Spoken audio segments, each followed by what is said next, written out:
Asked Arthur McEwen. Not the other Arthur McEwen. The real Arthur McEwen.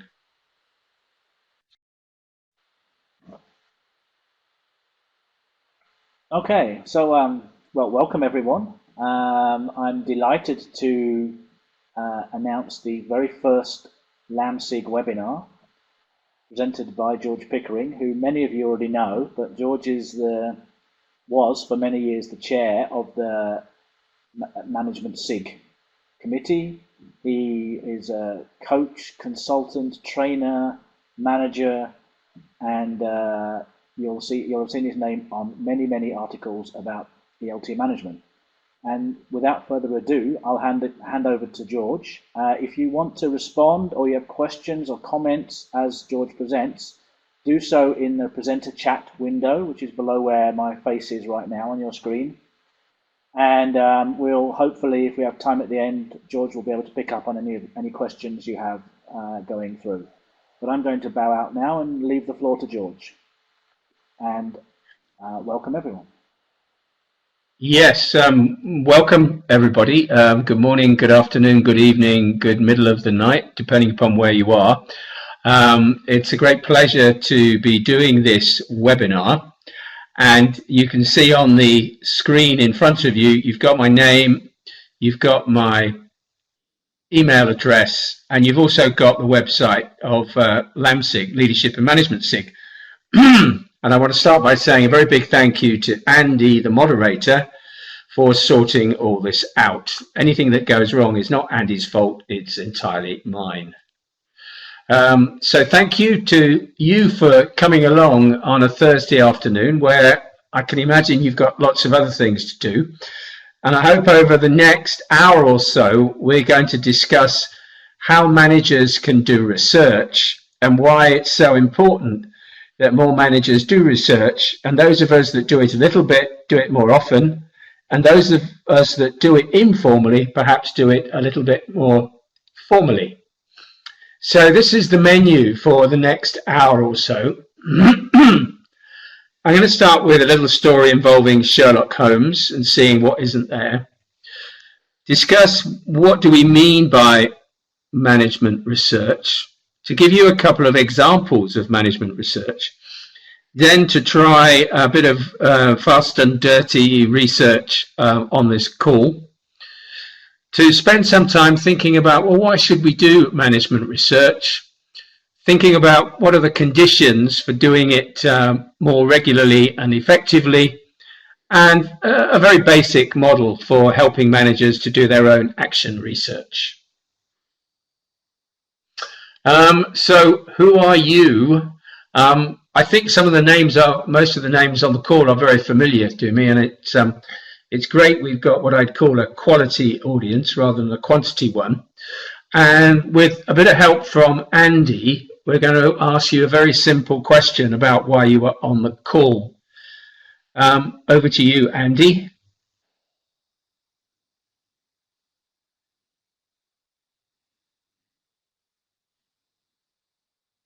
So the idea is that you vote on, just to let us know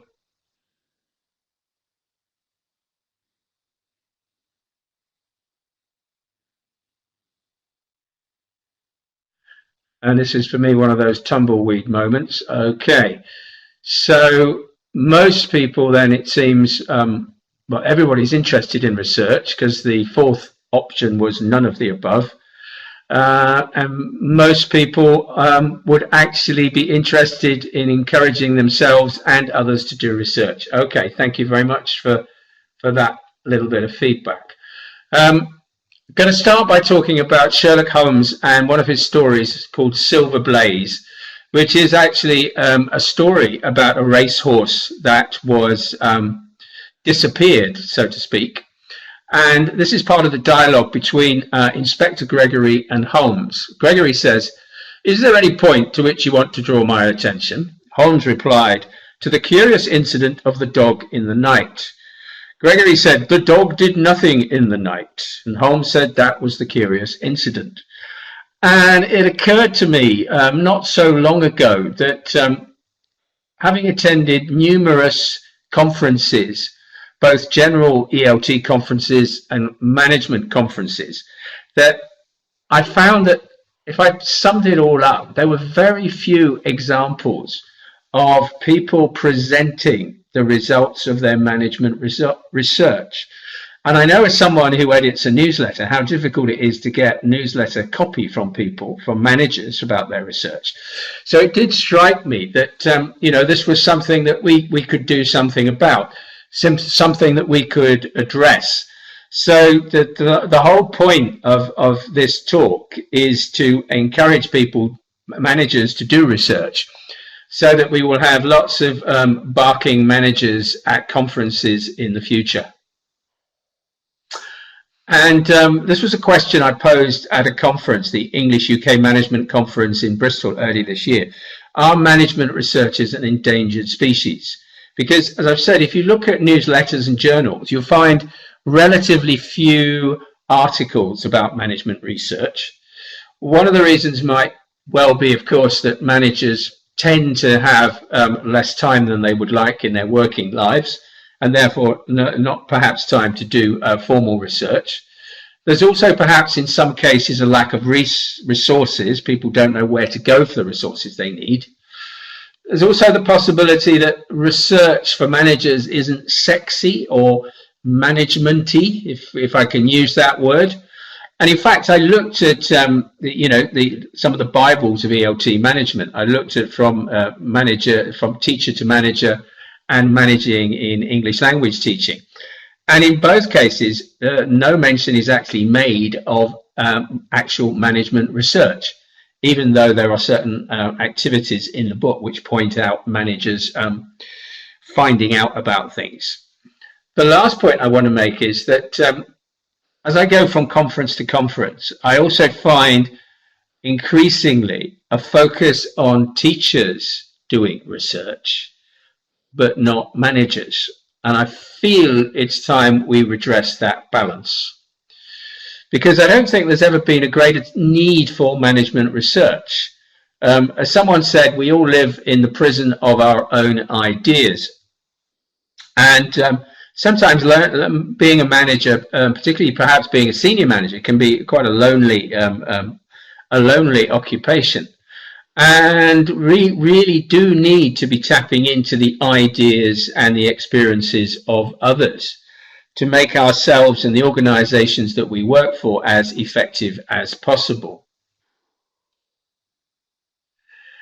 And with regards to teacher research, if we think it is so important that teachers do research, doesn't the same apply to managers? As Francis Bacon almost said several hundred years ago, if you give good advice, you build with one hand. If you give good advice and example, you build with both. But if you give good advice and bad example, you build with one hand and pull down with the other. So I almost think if we want other people to do research and if we want to encourage them to do it, then we should be doing it ourselves. And I'd like to just try a very simple thought experiment at this moment. And this involves you closing your eyes. Now, perhaps you don't know this, but this is a reverse webcam that I've got, so I can actually see you. I can see you. Yes, I can see you, Anne. I can see you, Arthur. I can see you, Catherine. So what I'd like you to do is just to close your eyes and relax. Okay? Close your eyes and relax. Keep your eyes closed. And what I'd like you to do is to see in your mind's eye the image of a researcher. Someone who's doing research. Okay? And see what that person is doing. Okay? So you can close your eyes, come back into the room. And what did you see? What did you see in your mind when you thought of a researcher? I'm just wondering, did you see a kind of laboratory situation? Maybe you saw a famous English language teaching researcher like David Graddle? Or did you see managers like these? These are all people who have been on the Delta course, a course run in the United Kingdom, and as part of that course they've done some own management research. I think the point I'm making here is, and I really don't know what you did see, is that we sometimes think of research as being done by people who are completely different from us.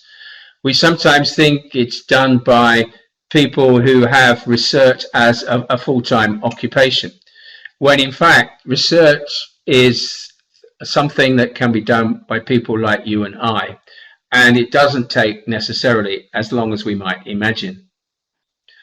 So what do we mean by research? I'm going to give a couple of traditional definitions of this before attempting one for management research.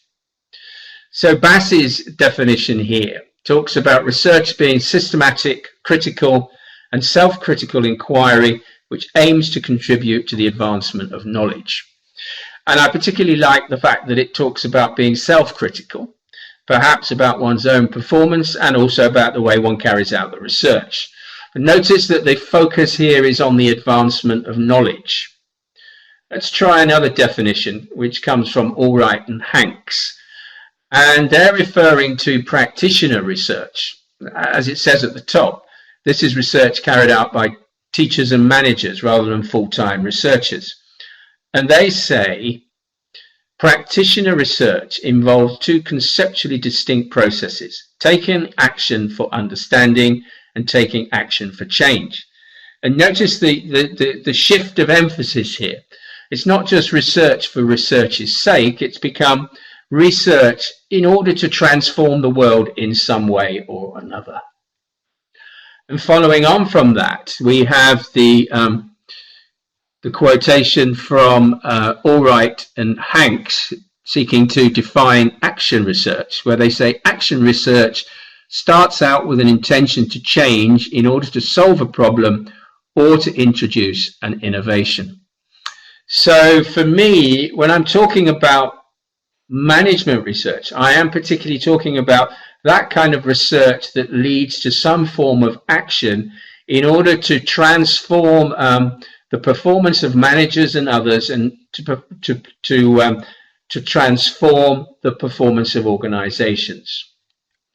And could this be called bottom-up research? In a sense, I think it can do, because it's not done by people who've got loads and loads of time on their hand. It's not, as I say, done by people who are professional researchers. It's people who are, everyday managers who are fitting in research around all the other things that they have to do. And if we just look briefly at the action research spiral, then, when we're talking about action research, and we'll come back to this a bit later, it's simply a model where one plans to make a change, one carries out some kind of intervention, you observe, evaluate the effects of the intervention, you reflect in order to replan and start the cycle again. And we'll come back to this model a bit later on. When I was at a conference quite recently, I told you about in March, and I gave a plenary about management research. One of the things that I tried to do was to come out with a definition which was at least partly based on a definition that Simon Borg had given for teacher research. And so this was an attempt at a kind of general definition. Systematic inquiry, qualitative and/or quantitative, conducted or guided by managers, individually or collaboratively, which aims to enhance a language teaching manager's understanding of some aspects of their work or institution, and has the potential to contribute to better quality management, teaching and learning. The results of the research are made public. So that was my attempt at a general definition. So let's unpack that a bit. So management research is research done by managers about their own practices or management in general, or I'm suggesting could be research guided by managers, and the aims of the research are to improve our understanding of management and or to improve management practices. Just so it's clear, this webinar is being recorded, so you will be able to go back to the PowerPoint, and indeed if anyone does want the PowerPoint, I'm happy to make it available to them. So what I'd like to do now is just give two brief examples of ELT managers doing management research. And the first example is by Marie McCardle.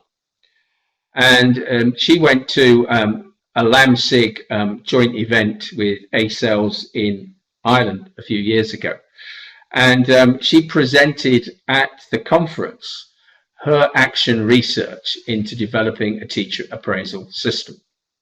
And if you read the article, she makes it clear that this wasn't something that she'd had a lot of experience in, but she followed an action research methodology, and in consultation with her teachers came up with a teacher appraisal system.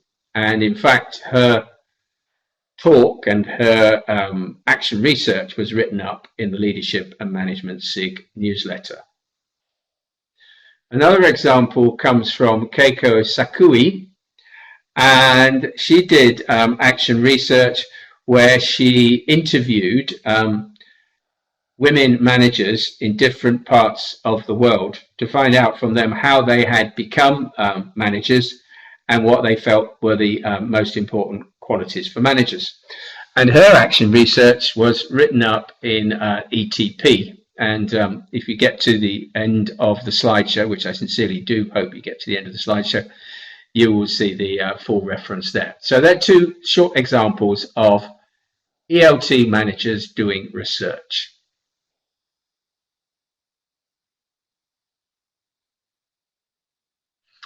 Another good example of managers doing research would be what are called feed-forward activities. And this is something that in my working life I do with many of the executives that I coach. And this is based on a book by Marshall Goldsmith, an activity from his book. And you can see this in What Got You Here Won't Get You There. And essentially, the idea is this, that a manager decides to review some aspect of their performance. It might be something that they've decided they want to improve, or indeed it might be the result of appraisal feedback, 360-degree appraisal. Anyway, the point is that the manager decides themselves to make an improvement in a particular area of their management competencies. Having chosen the area that they want to improve, they then ask staff for ideas. And the important part here is that the manager asks a question and then just shuts up and listens to the answer. So typical dialogue would be, I want to improve my performance at managing meetings effectively to make sure that, for example, everyone contributes to meetings. Any ideas what I should do? And then the other person gives an idea. The manager says, thank you. So the manager collects ideas together, and this can be done at conferences as a mingle activity, for example. And having gathered the ideas, the manager then decides to experiment. In other words, they decide to try something different in their meetings. And having tried out several of these suggestions, they then obtain feedback on their performance by staff or critical friends. And if you think about this is a very simple and I think an extremely effective way of doing research, which in this case is not only helpful to the manager, but is also once again setting the example of I am someone who listens to feedback. I am someone who wants to improve my performance. Can you help me? And can you please help me by giving me feedback on whether or not what I've done has been effective or not? So that's another example of management research. And another thing is research done by managers, for example, surveys. Pardon me. And Dan Hum and a colleague, they came up with a survey of managers in the UK, asking their opinions about CPD. And the questionnaire that they devised was something that they talked about at an English UK conference. And other examples, as you can see on the page, include people doing assignments on various management courses. Certainly there are lots of people who do ELT management modules on MA courses. You can now specialize in management on the module 3 of the new Delta, or not so new Delta in fact. You can actually write articles for the Leadership and Management SIG newsletter, and you'd make me very, very happy if you were to submit something. IATEFL Research, to a certain extent, they also have articles by managers.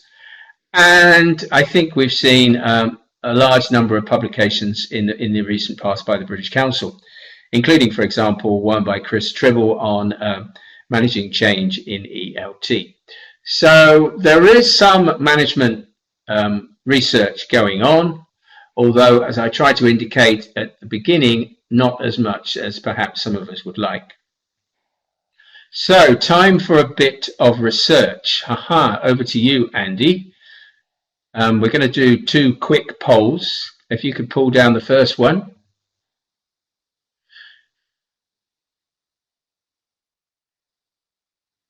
And basically, the question is, how important do you think it is that teachers do research? And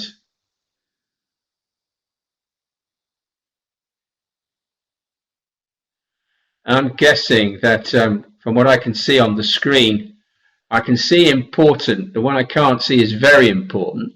So important 83.3%. Oh, there we go. Yeah, 16%. So, okay, we all agree then, it would seem that teachers doing research is either important or very important. Okay, thank you. Can we just try the next poll, Andy? And it's a similar question this time. The question is, roll of the drums while we wait. Just a moment.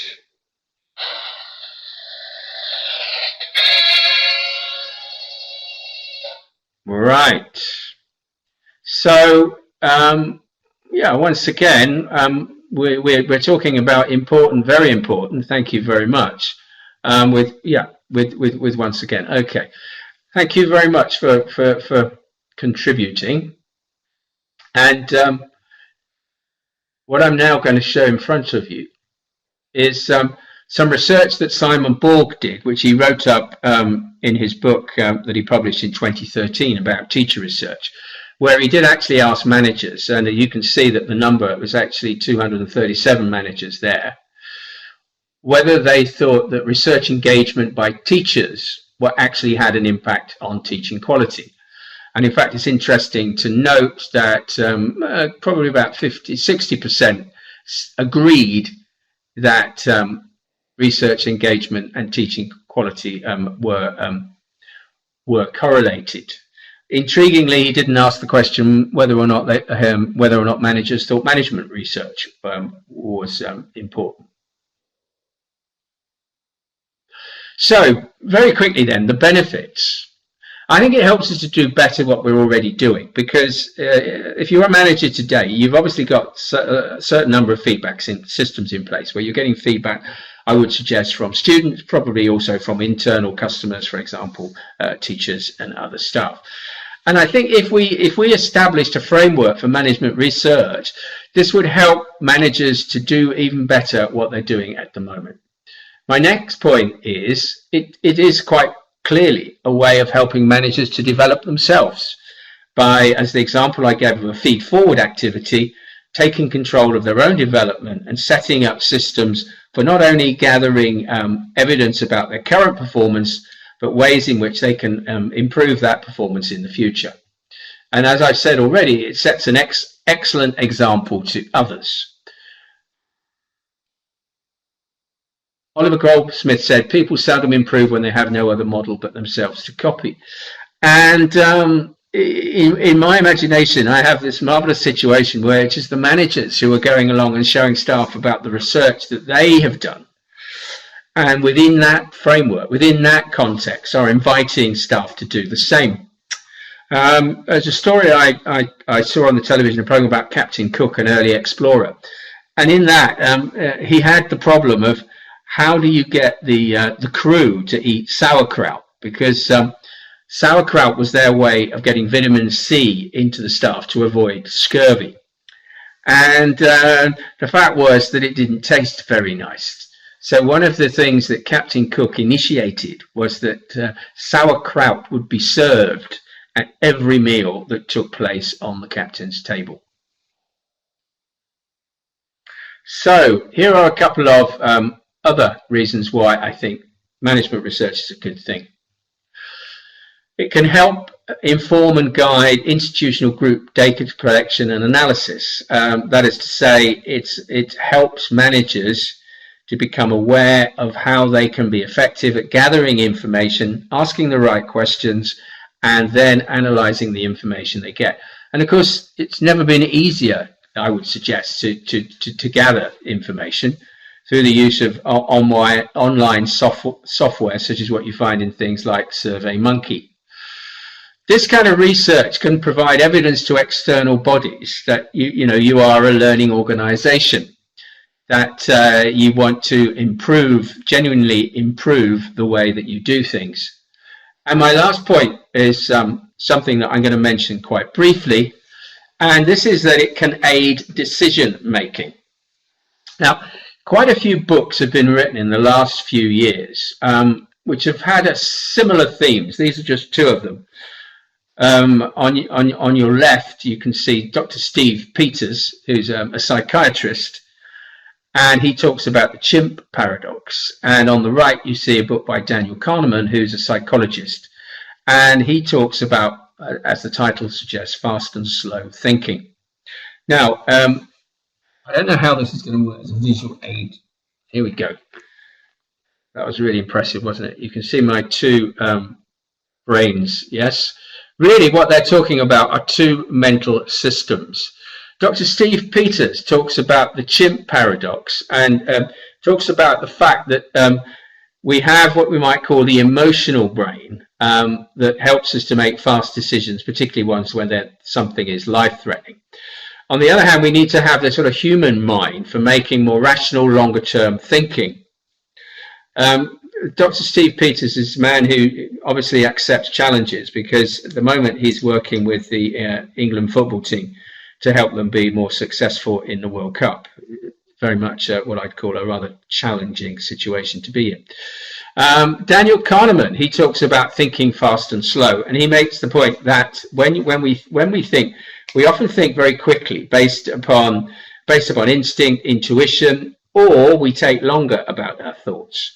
Well, what's this got to do with management research? Well, I'm saying it's got quite a lot to do with it because of the impact that this has upon decision making. If you read a book by the Heath brothers, Decisive, they talk about the challenges we face when we make decisions, which surely for me is one of the key skills for managers, both individually and collectively. And these are the dangers. Firstly, narrow framing. That, in other words, we ask ourselves two simple questions like, should we get rid of this person or not? Should we open this course or not? Rather than saying things like, how can we help this person? What are the range of options that are available to us? The second point is that there is the confirmation bias that works in all human beings, including managers. And as I think Art Garfunkel sang, a man hears what he wants to hear, there should be an R in there, folks, and disregards the rest. Then we have short-term emotions, and then we have overconfidence, the fact that we tend to be overconfident about the success of something and the amount of time it will take. If you put all those together, quite often they are as a consequence of the chimp brain kind of kicking in, yeah, or the emotional brain kicking in. And what we need to do in order to find solutions to these four, let's call them problem areas, is quite often to actually use research, including number two, reality testing our assumptions. In other words, what does that mean? It means instead of asking the question, what do we think? We might ask a different question, and that question might be, what's the evidence? What's happened in the past? What certainty do we have that this will happen in the future? And another benefit is the issue of evidence-based management. Some of you, I don't know if you've heard of evidence-based medicine. Could somebody raise their hand if they've heard of evidence-based medicine? Tony has. Thank you, Tony, for that. Yes, good. To cut to the quick with this is a movement that was born out of the fact that some doctors realized that the evidence that they were getting for drugs, for example, might be biased by the fact that the trials had been carried out by the same drug companies who wanted to sell the drugs. And out of this came a whole movement which was designed to help doctors think critically about the evidence with regards to medical matters. And this has also led into evidence-based teaching that some people may well have heard of, including perhaps Tony. Would you be raising your hand again, Tony? And once again, this is a way of testing, among other things, one's own prejudices by asking the question, what is the evidence that this works? And the final point is evidence-based management. And Jeremy Pfeffer and Robert Sutton have written extensively upon the importance of making decisions upon management being based on an evidence-based approach. Now, here's a question. Should we make decisions on the basis of evidence or status? Well, I think most of us would be inclined to suggest on the basis of evidence. And yet, is that how all management decisions are based? And I think it really depends to a certain extent on the question you ask, because if you ask the question, what do you think, in a meeting, you might get a different answer to if you ask the question, well, what's the evidence? And as James Barksdale, who was a CEO himself, said, if the decision is going to be made by the facts, then everyone's facts are equal. If the decision is going to be made on the basis of people's opinions, then mine count for a lot more. And as Pfeffer and Sutton sum up, facts and evidence are great levelers of hierarchy. So, and just a couple more examples of why I think it's so important that managers do research. I think it's a necessary component of any institution claiming to be a learning organization. If we really want to take seriously this idea of being a learning organization, shouldn't research be being carried out by everybody within it, not just, for example, the teachers? And I think if we are doing research individually and collectively, this has to raise the general level of quality in the ELT sector, and will help us to create effective communities of practice. Now, I got rid of most of the cartoons that I would normally use for copyright reasons, but this one I thought I'd quite liked. It says, this blog has been commented on 12 times, tweeted 22 times, and actually read 3 times. And what I'm suggesting is that through research, we can raise the quality of the communities of research, communities of practice that we belong to, where we're sharing evidence as well as sharing opinions. So, what are the conditions for language teaching management research to take place? In other words, what can we do collectively as well as individually to create a framework within which managers can carry out research in all different contexts, irrespective of which part of the world and which part of the industry that they are part of? And I'm going to borrow from an article by Simon Borg, and these were largely the ones that he provided for teacher research, and I think there's considerable overlap. Firstly, managers need to be aware of the need for management research. They need to get the reason for it, and having understood the reason, they need to be motivated to carry it out. Thirdly, they need to have the necessary knowledge and skills to carry it out effectively. Fourthly, there needs to be, I think, some choice in the matter from the point of view of the manager. And secondly, and this has been most effectively done with teachers, they need to be able to draw upon the resources of mentors to help them to carry out their research.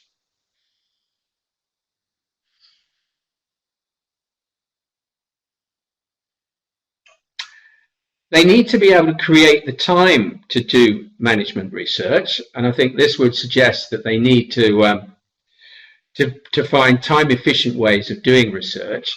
I think it would be helpful if there was greater recognition of the research done by managers.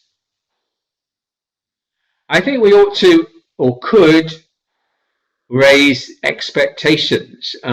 Jim Scrivener, Adrian Underhill have talked about demand high teaching. Why not demand high management? Why not having a situation where we expect all managers to carry out at least one piece of research a year? We also need a community that managers can tap into. And I would suggest we also need ways in which managers can disseminate the research that they carry out.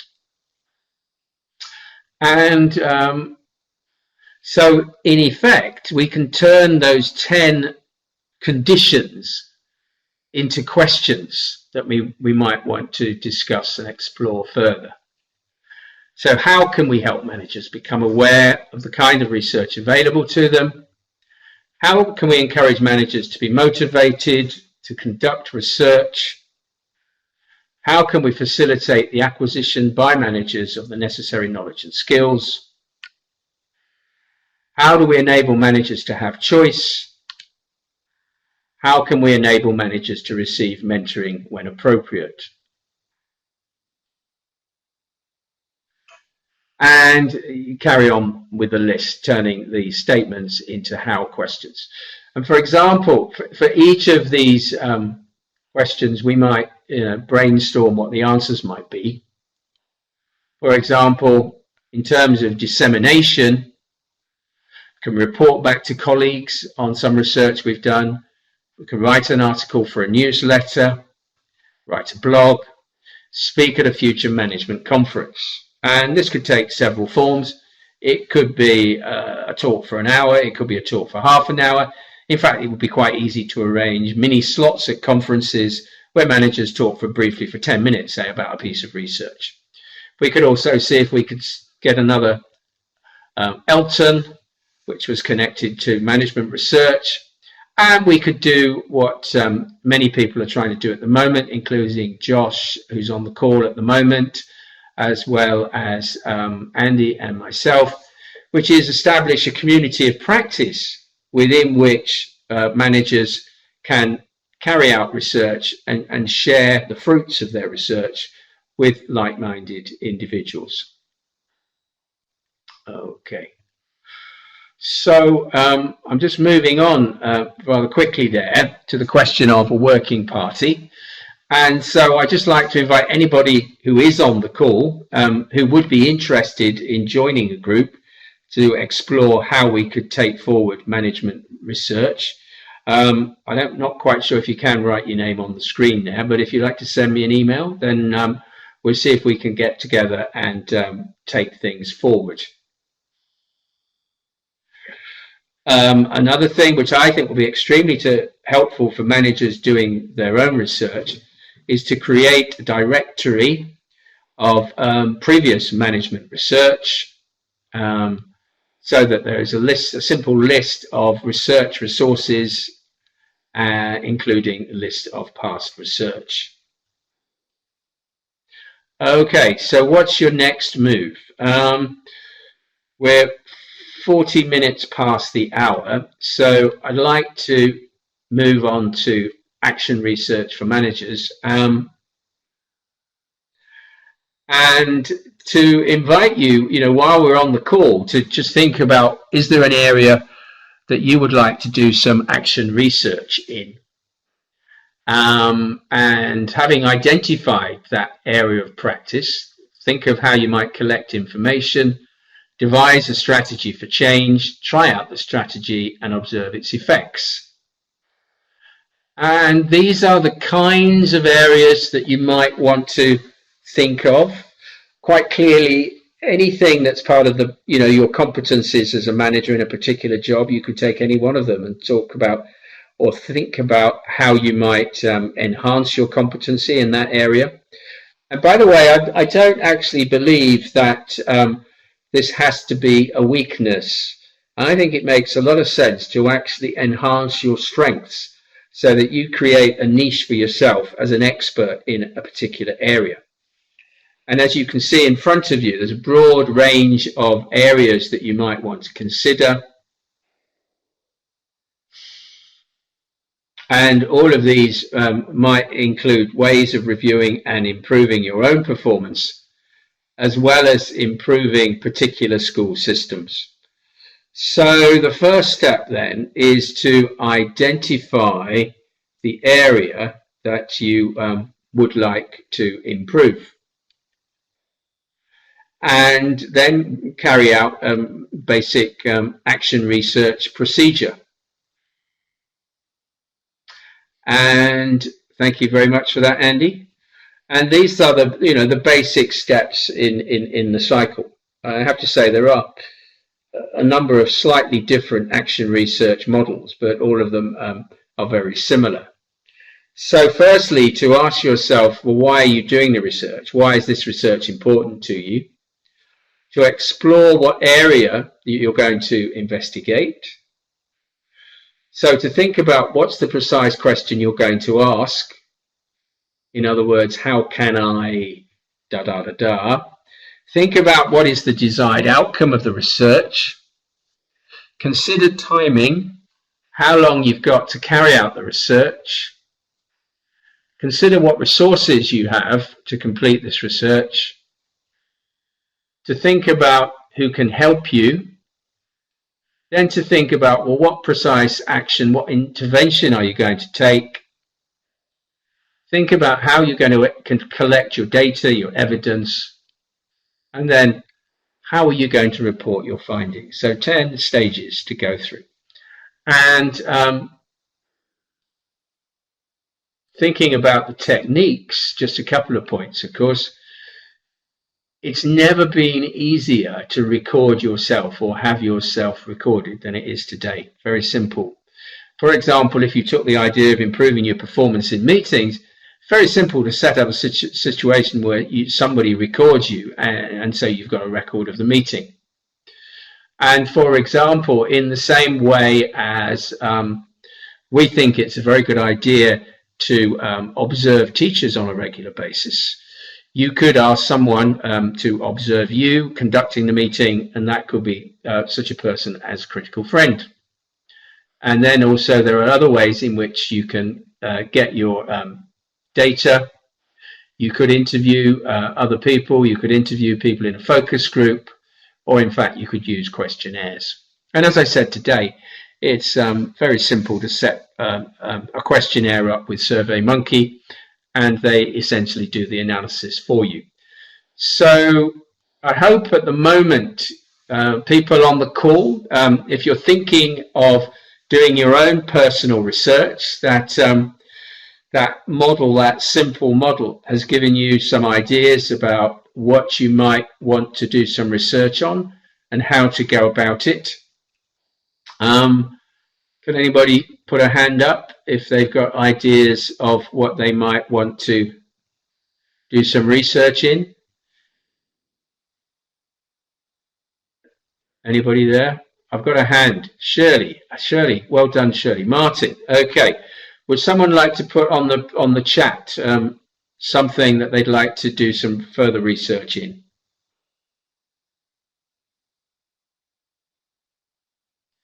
Thank you, Anne.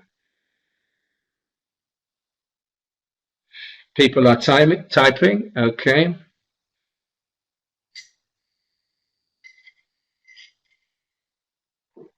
Multiple attendees are typing.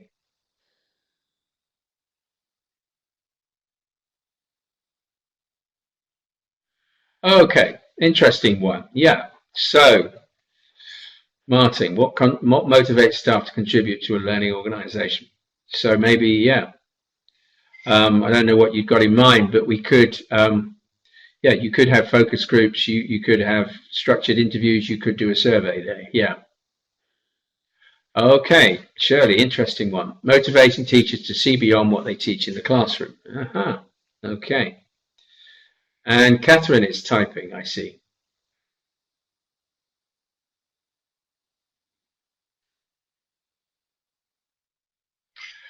One of the reasons why I think it's quite good to type away what it is you would like to do some research is this is what I would call a form of public commitment, and there's a lot of evidence from the goal setting industry that if you make a public commitment, you're far more likely to do something. We'll see what Catherine's got to say in a moment.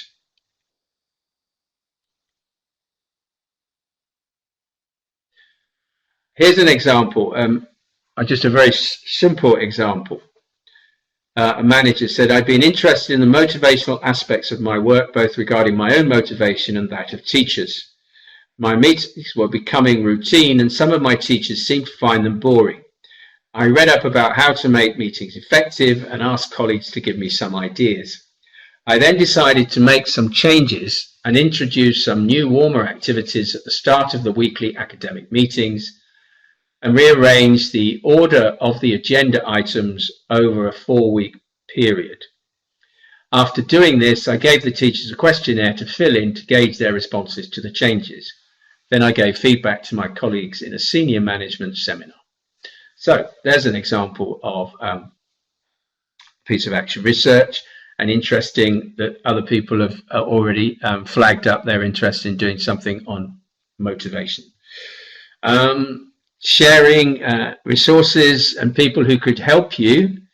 Quite a few people who've done the Delton will know as part of that course you actually do a motivation survey, and many of you will know that Andy Hockley wrote an article on what makes teachers tick, where he took the Hertzberg model and got a bunch of managers throughout the world to find out what makes teachers tick. So the resources are there. Okay. And as I say, one of the ideas of this particular seminar is to encourage people to share resources and to help us move forward collectively. All right. And yeah, going back over what we've looked at already, different ways of sharing your findings at the end of your action research.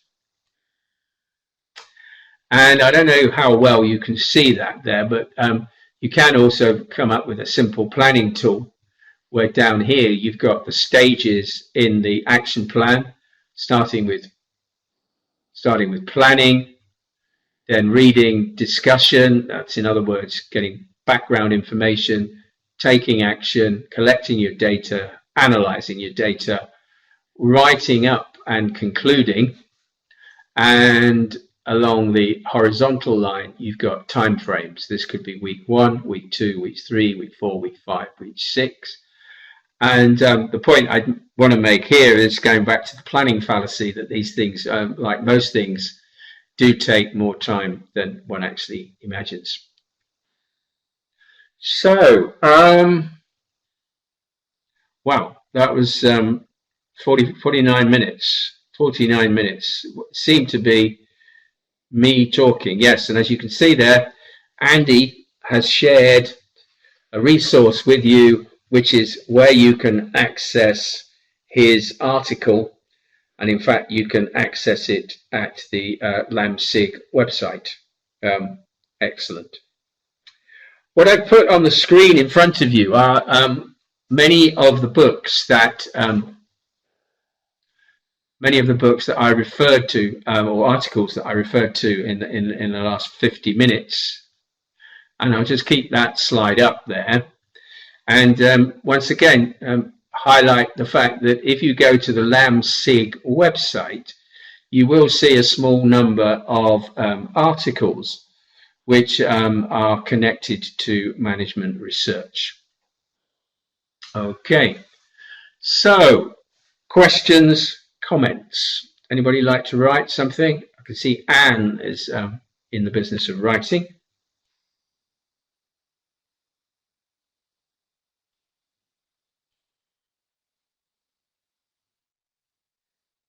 Excellent, yes. Thank you, Anne, for your favourable comments about the website.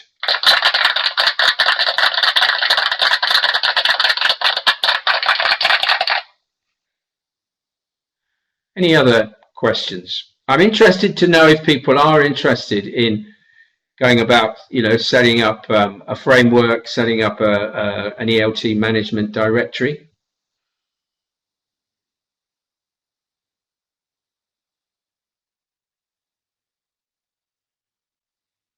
Great. Fantastic. So if people are interested, then if you drop me a line at georgeuk32@aol.com, then I'll see how we can, and invite you to see how we can take things forward. Thank you, Catherine. Thank you. And Ian as well. Hello, Ian. Ian wrote to me, you're doing a course at the moment, aren't you, Ian? So good luck with your course.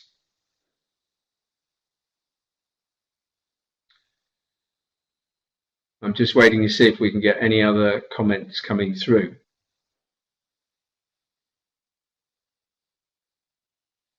Okay, so Anne is doing the course at the moment. Yes, absolutely fine, Anne. Yes, good. Well, you'll be doing some research anyway, won't you, in the near future?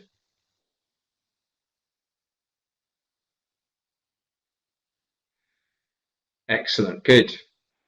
Hi there, Neil.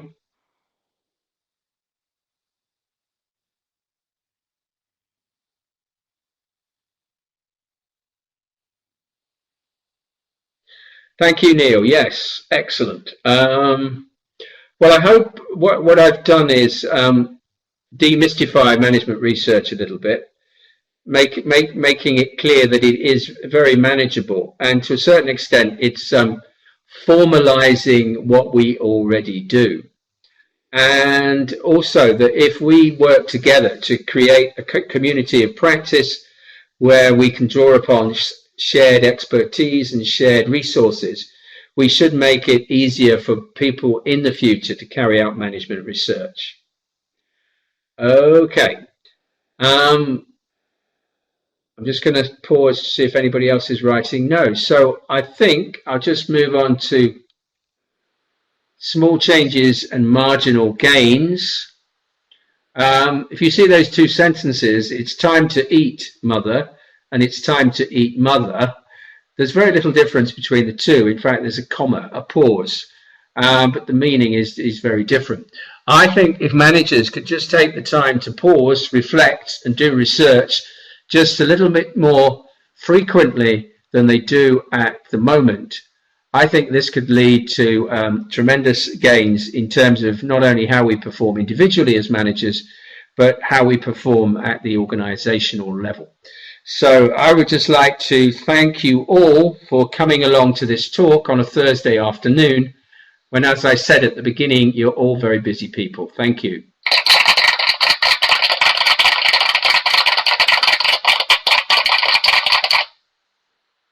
Andy, yes, over to you. For coming. And thank you, George, for a really interesting and useful talk, I think. And I think it was, I hope that it was as useful to everybody else as it was to me.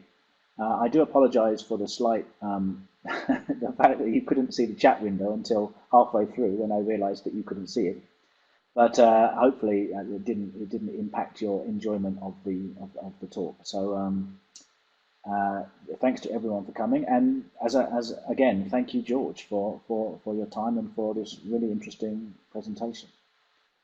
And thank you very much to you, Andy. Okay, thank you for dropping in, everybody, and look forward to seeing you at a training event, at a conference, or online in the future. Over and out. Thank you very much.